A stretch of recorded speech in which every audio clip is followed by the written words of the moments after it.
इतिहास में कुछ लोग ऐसे होते हैं जिनका जन्म साधारण होता है लेकिन उनका प्रभाव सदियों तक रहता है। एक ऐसा बालक जिसकी कोई पहचान नहीं, कोई सिंहासन नहीं, कोई राजवंश नहीं, लेकिन वही बालक यूनानी आक्रमणकारियों को भारत से बाहर करता है, नंदवंश जैसे शक्तिशाली साम्राज्य को गिराता है और भारत का विशाल साम्राज्य स्थापित करता है। आज हम जानेंगे कि चंद्रगुप्त मौर्य कौन था। क्या वो सच में एक दासी का पुत्र था? सिकंदर महान से उसका क्या संबंध था? आखिर चाणक्य ने उसे कैसे खोजा? एक गुमनाम लड़का कैसे बना भारत का सम्राट? नमस्कार दोस्तों, मैं हूं मनीष कुमार। मेरा आप लोगों से एक ही रिक्वेस्ट है, इस वीडियो को अंत तक जरूर देखना क्योंकि ये वीडियो आपके लिए बहुत ही महत्वपूर्ण है। यह कहानी है साजिशों की, रणनीति की, राजनीति की और एक ऐसे व्यक्ति की जिसने भारत का इतिहास बदल दिया। चंद्रगुप्त मौर्य को समझने के लिए हमें उस भारत को समझना होगा जो उसके जन्म से पहले अस्तित्व में था। आज जैसा एक अखंड भारत तब मौजूद नहीं था। चौथी शताब्दी ईसा पूर्व में भारत कई हिस्सों में बटा हुआ था। अलग अलग राज्य, अलग अलग राजा और आपस में लगातार संघर्ष। यह काल महाजनपदों का काल था। बौद्ध और जैन ग्रंथों में हमें 16 महाजनपदों का उल्लेख मिलता है। इनमें कौशल, वत्स, अवंती, गांधार जैसे राज्य थे, लेकिन इन सब में जो सबसे अधिक शक्तिशाली था वह था मगध। मगध केवल एक राज्य नहीं था, यह शक्ति, धन और सैन्य बल का केंद्र था। मगध पर उस समय शासन कर रहा था नंदवंश। ग्रीक इतिहासकार डायोडोरस और कटियस रफस के अनुसार नंदों की सेना उस समय पूरी दुनिया में सबसे बड़ी मानी जाती थी। उनके पास थे लाखों पैदल सैनिक, हजारों घुड़सवार और युद्ध में प्रयोग होने वाले हजारों हाथी। ये वही सेना थी जिसका नाम सुनकर बड़े बड़े आक्रमणकारी भी कांप जाते थे। नंदवंश का अंतिम और सबसे कुख्यात राजा था धनानंद। उसके पास अपार धन था लेकिन जनता के लिए न्याय नहीं था। भारी कर, निर्दयी व्यवहार और घमंड से भरा शासन। यही कारण था कि मगध की जनता अंदर ही अंदर सुलग रही थी, लेकिन कोई विद्रोह सफल नहीं हो पाता क्योंकि नंदों की सेना अजय मानी जाती थी। इसी समय भारत के पश्चिम में एक और शक्ति उभर रही थी, नाम अलेक्जेंडर द ग्रेट, जिसे इतिहास सिकंदर महान के नाम से जानता है। 326 ईसा पूर्व में सिकंदर भारत की सीमाओं तक पहुंचा। उसने पहले ही फॉरेस्ट साम्राज्य को नष्ट कर दिया और अब उसकी नजर भारत पर थी। भारत में सिकंदर का सामना हुआ पोरस से। झेलम नदी के तट पर लड़ा गया यह युद्ध इतिहास में हाइड्रा स्पेस की लड़ाई के नाम से जाना जाता है। हालांकि सिकंदर विजय हुआ लेकिन राजा पोरस की वीरता ने उसे प्रभावित कर दिया। यह पहली बार था जब सिकंदर ने किसी पराजित राजा को सम्मान के साथ शासन सौंपा। सिकंदर आगे बढ़ना चाहता था मगध की ओर, लेकिन जब उसकी सेना को पता चला कि नंदों के पास हजारों युद्ध हाथी है और एक विशाल सेना है, तो यूनानी सैनिकों ने आगे बढ़ने से इनकार कर दिया। यहीं पर सिकंदर की विजय यात्रा भारत में रुक गई। इसी राजनीतिक उथल पुथल के दौर में इतिहास के मंच पर एक बालक जन्म लेता है, नाम चंद्रगुप्त, लेकिन उसका जन्म आज भी रहस्य है। कुछ ग्रंथ कहते हैं कि चंद्रगुप्त मौर्य कुल से था, कुछ कहते हैं कि उसकी माँ एक दासी थी और उसका पालन पोषण साधारण परिस्थितियों में हुआ। जैन और बौद्ध ग्रंथ में इसे एक साधारण जन्म बताते हैं तो आगे चलकर असाधारण बन जाता है। इतिहास में कभी कभी एक व्यक्ति दूसरे व्यक्ति की नियति बदल देता है। चंद्रगुप्त के जीवन में वह व्यक्ति था चाणक्य, जिसे कौटिल्य और विष्णुगुप्त भी कहा जाता है। तक्षशिला विश्वविद्यालय का यह आचार्य राजनीतिक, अर्थशास्त्र और रणनीति का महान विद्वान था। कहते हैं चाणक्य नंद दरबार पहुंचा लेकिन राजा धनानंद ने उनका अपमान कर दिया। उसी दिन चाणक्य ने अपनी शिखा को खोलकर शपथ ली कि मैं नंद वंश को जड़ से समाप्त कर दूंगा। लेकिन इसके लिए उसे चाहिए था एक ऐसा व्यक्ति जो केवल राजा न बने बल्कि साम्राज्य बना सके। एक दिन चाणक्य की नजर एक किशोर पर पड़ी। वह बच्चों के साथ राजा राजा का खेल खेल रहा था, लेकिन उसके आदेशों में नेतृत्व था। चाणक्य समझ गया यही वह बालक है जिसे इतिहास याद रखेगा। चाणक्य चंद्रगुप्त को लेकर पहुंचा तक्षशिला। यहीं उसे सिखाया गया युद्ध कला, राजनीति, कूटनीति और साम्राज्य निर्माण। एक साधारण बालक अब तैयार हो रहा था इतिहास बदलने के लिए। तक्षशिला केवल एक विश्वविद्यालय नहीं था बल्कि उस युग का सबसे बड़ा बौद्धिक और रणनीतिक केंद्र था। दूर दूर से छात्र आते थे, गांधार से, मध्य एशिया से और यहाँ तक कि यूनान से भी। यही एक साधारण बालक चंद्रगुप्त धीरे धीरे एक योद्धा में ढल रहा था। चाणक्य ने चंद्रगुप्त को केवल तलवार चलाना नहीं सिखाया, उसे सिखाया गया कब युद्ध करना है और कब पीछे हटना है, कब सच बोलना है और कब मौन रखना है, कब शत्रु पर आक्रमण करना है और कब उसे अपने ही अहंकार से मरने देना है। चाणक्य का मानना था युद्ध अंतिम विकल्प होना चाहिए। उससे पहले रणनीति, कूटनीति, जासूसी और मनोविज्ञान। चंद्रगुप्त को राजा बनने से पहले शासक बनना सिखाया जा रहा था। तक्षशिला में चंद्रगुप्त ने जाना कि एक राजा की सबसे बड़ी ताकत उसकी सेना नहीं बल्कि उसकी सोचना होती है। कौन सा मंत्री वफादार है, कौन सा सेनापति बिक सकता है और कौन सा शत्रु भीतर से खोखला है।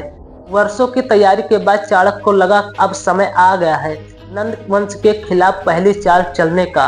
नंद वंश के खिलाफ पहली चाल चलने का यह आसान नहीं था। नंद वंश अभी भी अपार शक्तिशाली था, लेकिन जनता के भीतर असंतोष बढ़ा रहा था। चाणक्य और चंद्रगुप्त ने सीधा मगध पर आक्रमण करने का निर्णय लिया। यह एक सही कदम था, लेकिन एक हिसाब से यह गलत भी था, क्योंकि सेना छोटी थी और अनुभव सीमित था और नंदों की राजधानी सुरक्षित। युद्ध हुआ, लेकिन वही हुआ जो अनुभवहीनता से होता है। चंद्रगुप्त की सेना हार गई, कई सैनिक मारे गए, कुछ भाग खड़े हुए और चंद्रगुप्त पहली बार पराजय का स्वाद चख रहा था। यह क्षण किसी और को तोड़ देता, लेकिन चंद्रगुप्त टूट नहीं रहा था। वह चुप था, गंभीर था और सोच रहा था। कहते हैं पराजय के बाद चंद्रगुप्त और चाणक्य गांव से गुजर रहे थे। वहां एक स्त्री गर्म खिचड़ी बना रही थी। उसका बच्चा बीच से खाने लगा और जल गया। माँ ने कहा, मूर्ख, हमेशा किनारे से शुरू किया जाता है। चाणक्य वहीं रुक गया। उसे चंद्रगुप्त की ओर देखा और कहा, यही हमारी गलती थी, हमने बीच से आक्रमण किया, हमें किनारों से शुरुआत करनी होगी। यह कोई साधारण कथा नहीं है, यह रणनीति का जन्म था। अब लक्ष्य बदल गया, सीधा मगध नहीं, पहले उसके चारों ओर के राज्य, सीधे राजा नहीं, पहले उसकी शक्ति से स्तंभ। चंद्रगुप्त अब युद्ध नहीं, योजना लड़ रहा था। उसी समय उत्तर पश्चिम भारत अस्थिर था। सिकंदर भारत छोड़ चुका था, लेकिन उसके सेनापति अब भी यहाँ थे। यह यूनानी गवर्नर आपस में संघर्ष कर रहे थे और यही चंद्रगुप्त के लिए अवसर था। ग्रीक स्रोत बताते हैं चंद्रगुप्त ने उत्तर पश्चिम भारत में यूनानी सेनापतियों के खिलाफ लगातार संघर्ष किए। धीरे धीरे उनकी चौकियां गिरने लगी। जनता चंद्रगुप्त का साथ देने लगी, क्योंकि वह विदेशी शासकों के खिलाफ लड़ रहा था। यहीं से चंद्रगुप्त केवल एक योद्धा नहीं रहा, वह एक नेता बन गया। अब चंद्रगुप्त के पास अनुभवी सैनिक थे, युद्ध से सीखी रणनीति थी और जनता का समर्थन था। सेना अब केवल हथियारों से नहीं, विश्वास से मजबूत हो रही थी। चाणक्य ने एक व्यापक जासूसी तंत्र खड़ा किया। नंद दरबार के भीतर सूचनाएं पहुंचने लगी। कौन मंत्री असंतुष्ट, कौन सेनापति राजा से नाराज है। सब कुछ चंद्रगुप्त अब वह बालक नहीं था जो तक्षशिला आया था। वह हार चुका था, सीख चुका था और अब तैयार था। मगध की राजधानी पाटलिपुत्र बाहर से शांत दिखती थी। राजमहल में सोने की दीवार थी और खजानों से भरी हुई थी और हाथियों की चिंगार दूर दूर तक गूंजती थी। राजा धनानंद अभी भी खुद को भारत का सबसे शक्तिशाली शासक मानता था। उसे आभास भी नहीं था कि उसका साम्राज्य अंदर से खोखला हो चुका है। धनानंद की सबसे बड़ी कमजोरी उसका अहंकार था। उसने मंत्रियों पर भरोसा करना छोड़ दिया था, सेनापतियों को डर से चलाता था और जनता को सिर्फ कर वसूलने का साधन समझता था। मगध की गलतियों में अब ऐसे ही लोग घूम रहे थे जिन्हें कोई पहचान नहीं पाता था। कोई व्यापारी बनकर, कोई साधु बनकर, कोई कलाकार बनकर। ये थे चाणक्य के जासूस। वे जानते थे कौन मंत्री राजा से नाराज है, कौन सैनिक वेतन से असंतुष्ट है और कौन दरबारी सत्ता बदलने का इंतजार कर रहा है। मगध की जनता पहले से ही थक चुकी थी। भारी करों ने किसानों की कमर तोड़ दी थी। व्यापारी राजा से घृणा करने लगे थे। सेना में भी असंतोष फैल चुका था और जब जनता और सेना दोनों असंतुष्ट हो तब सबसे मजबूत किला भी ढह जाता है। इस बार सीधा युद्ध अकेला हथियार नहीं था। चाणक्य ने नंद साम्राज्य को भीतर से तोड़ने की योजना बनाई। राजधानी को चारों ओर से नहीं, भीतर से घेरा था। जब चंद्रगुप्त की सेना मगध की सीमाओं तक पहुंची तो दृश्य बदला हुआ था। यह वही सेना थी जो पहली बार हारी थी। यह अब अनुभवी, अनुशासित और उद्देश्य से भरी सेना थी। युद्ध हुआ, लेकिन यह केवल तलवारों का युद्ध नहीं था, यह रणनीति बनाम घमंड का युद्ध था। नंदों की विशाल सेना संख्या में अधिक थी, लेकिन मन से कमजोर। जैसे जैसे युद्ध आगे बढ़ा, नंद सैनिक पीछे हटने लगे। कुछ ने हथियार डाल दिया, कुछ ने विद्रोह कर दिया। राजधानी पाटलिपुत्र जो कभी अजय मानी जाती थी, अब गिर रही थी। इतिहास इस पर एकमत नहीं है कि धनानंद का अंत कैसे हुआ। कुछ ग्रंथ कहते हैं कि वह मारा गया, कुछ कहते हैं उसे निर्वासित किया गया, लेकिन एक बात तय है कि उसका शासन समाप्त हो चुका था। मगध की जनता ने उन्हें पहली बार आजादी की सांस ली। दरबार के दरवाजे खुले, कर घटाए गए, अन्याय समाप्त हुआ और उसी धरती पर जहां कभी धनानंद बैठा करता था, अब बैठा था चंद्रगुप्त मौर्य। लगभग 322 ईसा पूर्व चंद्रगुप्त का राज्याभिषेक हुआ। एक ऐसा व्यक्ति जो कभी गुमनाम था, अब भारत का सम्राट था। यह केवल एक राजा का उदय नहीं था, यह भारत के पहले बृहद साम्राज्य का जन्म था। चंद्रगुप्त ने केवल मगध नहीं जीता, उसने एक प्रणाली बनाई, एक ऐसा शासन जो कानून, अनुशासन और प्रशासन पर आधारित था। चाणक्य अब केवल आचार्य नहीं था, वह साम्राज्य का मस्तिष्क था। धीरे धीरे मौर्य साम्राज्य उत्तर भारत में फैलने लगा। गंगा घाटी से लेकर उत्तर पश्चिम तक एक झंडा, एक सत्ता, एक व्यवस्था। भारत पहली बार एक राजनीतिक इकाई बन रहा था। जब सिकंदर महान की मृत्यु हुई तो उसका विशाल साम्राज्य एक साथ नहीं टिक सका। यूनान से लेकर मिस्र तक फैली सत्ता उसके सेनापतियों में बट गई। इतिहास इन्हें डियाडोची के नाम से जानता है। इन्हीं में से एक था सिल्यूकस निकाटोर। सिल्यूकस का सपना था सिकंदर के पूर्वी क्षेत्र को फिर से अपने अधीन लाना। उसकी नजर भारत पर थी। वह मानता था कि सिकंदर जो अधूरा छोड़ गया वह उसे पूरा करेगा। सेल्यूकस अपनी सेना लेकर भारत की ओर बढ़ा, लेकिन यह वही भारत नहीं था जिसे सिकंदर ने देखा था। अब यह चंद्रगुप्त मौर्य का शासन था, एक संगठित, अनुशासित और विशाल साम्राज्य। यह युद्ध सिर्फ सीमा का विवाद नहीं था, यह दो सभ्यताओं के टक्कर थी, यूनानी रणनीति और भारतीय संगठन। सेल्यूकस की सेना अनुभवी थी, लेकिन चंद्रगुप्त की सेना संख्या और अनुशासन में कहीं अधिक मजबूत थी। चंद्रगुप्त सीधे निर्णायक युद्ध की ओर नहीं बढ़ा, उसने सीमाओं को सुरक्षित किया, आपूर्ति मार्ग काटे और दुश्मन को धीरे धीरे कमजोर किया। ये वही रणनीति थी जो उसने नंदों के खिलाफ सीखी थी। युद्ध हुआ। इतिहास इस युद्ध का विस्तृत वर्णन नहीं देता, लेकिन परिणाम स्पष्ट है। सेल्यूकस जीत नहीं सका। एक यूनानी राजा के लिए एक असाधारण बात थी। अंततः दोनों शक्तियों के बीच एक संधि हुई। यह केवल युद्ध विराम नहीं था, यह इतिहास का सबसे महत्वपूर्ण राजनीतिक समझौता था। सेल्यूकस ने भारत के खिलाफ विशाल क्षेत्र चंद्रगुप्त मौर्य को सौंप दिए। इसके बदले चंद्रगुप्त ने सेल्यूकस को 500 युद्ध हाथी दिए। इन हाथियों ने आगे चलकर यूनानी युद्धों में निर्णायक भूमिका निभाई। कई इतिहासकार मानते हैं इस संधि के तहत एक वैवाहिक संबंध भी बना। हालांकि विवरण अस्पष्ट है, लेकिन यह स्पष्ट है भारत और यूनान अब शत्रु नहीं थे। सेल्यूकस ने अपने राजदूत मेगस्थनीय को पाटलिपुत्र भेजा। यह पहली बार था जब किसी विदेशी ने मौर्य साम्राज्य को इतनी निकटता से देखा। मेगस्थनीज ने भारत पर एक ग्रंथ लिखा, इंडिका। हालांकि यह ग्रंथ आज पूरी तरह उपलब्ध नहीं है, लेकिन इसके अंश हमें बताते हैं पाटलिपुत्र का वैभव, मौर्य प्रशासन, विशाल सेना और संगठित समाज। यह सब चंद्रगुप्त की शक्ति का प्रमाण है। मेगस्थनीज के अनुसार पाटलिपुत्र लकड़ी से बना एक विशाल शहर था। उसकी दीवारें, उसके द्वार और उसकी व्यवस्था उस समय की दुनिया में अद्वितीय थी। सेल्यूकस से संधि के बाद मौर्य साम्राज्य के केवल भारतीय नहीं रहा, वह अंतरराष्ट्रीय राजनीति का केंद्र बन गया।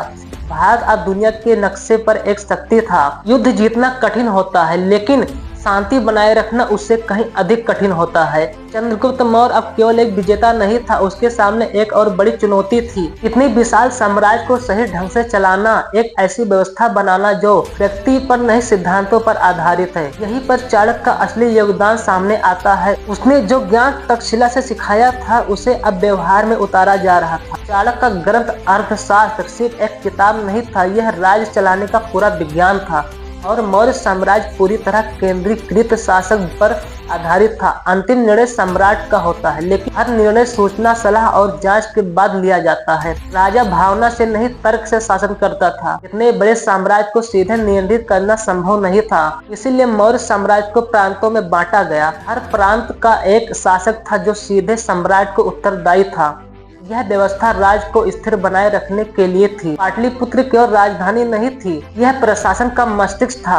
यहीं से कर व्यवस्था, सेना, व्यापार और न्याय सब नियंत्रित होता था। मेगस्थनीज के ब्यूरो के अनुसार शहर कड़ी सुरक्षा में था और सुव्यवस्थित था। मौर्य शासन के कानून सिर्फ किताबों तक सीमित नहीं था, न्याय राज्य की जिम्मेदारी थी। अपराध के लिए दंड कठोर थे लेकिन नियम स्पष्ट थे। इसका उद्देश्य डर नहीं, व्यवस्था बनाए रखना था। राज्य की रीढ़ उसकी अर्थव्यवस्था होती है। चंद्रगुप्त के शासन में कर अनिवार्य थे लेकिन मनमाने नहीं, किसानों से उपज का एक निश्चित भाग लिया जाता था। व्यापारियों पर निगरानी रखी जाती थी लेकिन व्यापार को प्रोत्साहन भी दिया जाता था। अर्थशास्त्र में कृषि को राज्य का आधार माना गया है। सिंचाई के लिए नहर बनवाई गई, भूमि का माप और उपज का हिसाब राज्य द्वारा रखा जाता था। यह उस समय के लिए अत्यंत उन्नत व्यवस्था थी। मौर्य साम्राज्य की सेना बड़ी नहीं थी, वह संगठित थी। पैदल सेना, घुड़सवार, रथ और युद्ध हाथी, हर इकाई का अपना कमांड। सेना राजा की निजी शक्ति नहीं, राज्य की संस्था थी। चाणक्य जानता था खतरे हमेशा सीमा से नहीं आते, इसलिए एक विस्तृत जासूसी तंत्र बनाया गया। राज्य के भीतर और बाहर सूचना पहुंचती रहती थी। यह तंत्र राज्य को संकट से पहले सावधान कर देता था।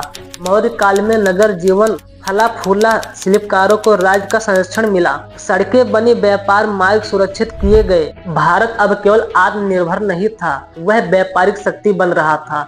इस युग के सिक्के, मोहरे और अवशेष आज भी चंद्रगुप्त के शासन की गवाही देते हैं।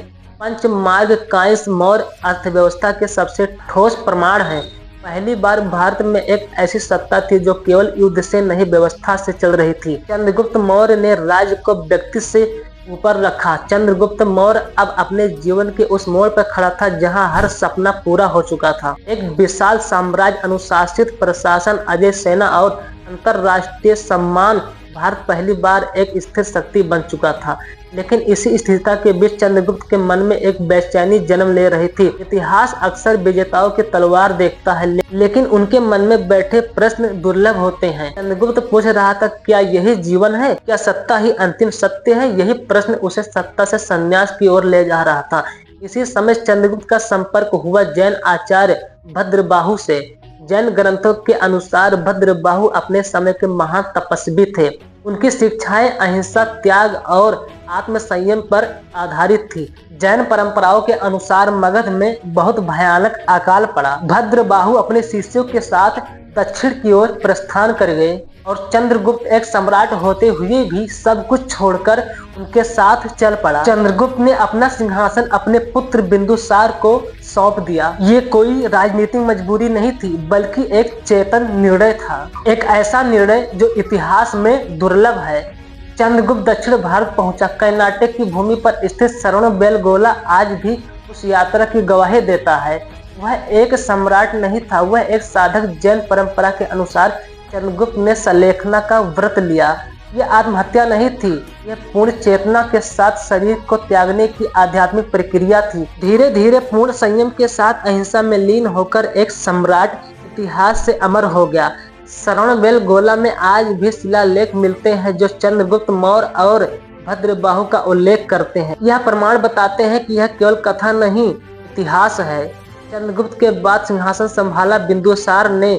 उसने मौर्य साम्राज्य को स्थिर रखा और बिंदुसार के बाद आया एक ऐसा नाम जो दुनिया जानती है, अशोक। लेकिन अशोक की नींव चंद्रगुप्त ने ही रखी थी। चंद्रगुप्त मौर्य सिर्फ भारत का पहला सम्राट था, वह राज निर्माण का प्रथम महान उदाहरण था। उसने सिखाया कि शक्ति केवल तलवार से नहीं बल्कि व्यवस्था से आती है। आज भी जब हम भारत के राजनीतिक इतिहास को देखते हैं तो चंद्रगुप्त मौर्य प्रारंभिक स्तंभ की तरह खड़ा दिखाई देते हैं। एक गुमनाम बालक सम्राट बना और एक सम्राट साधु बना। इतिहास में बहुत राजा आए, बहुत साम्राज्य बने और बहुत मिटे, लेकिन चंद्रगुप्त अमर इसलिए हैं क्योंकि उन्होंने सत्ता भी जीती और त्याग भी किए। दोस्तों, अगर ये वीडियो अच्छा लगा हो तो हमारे वीडियो को लाइक कीजिए, कमेंट कीजिए और वीडियो कैसा लगा जरूर बताना। और ऐसे ही वीडियो देखने के लिए हमारे चैनल को सब्सक्राइब कर लीजिए। फिर मिलते हैं किसी नेक्स्ट वीडियो में, तब तक के लिए धन्यवाद।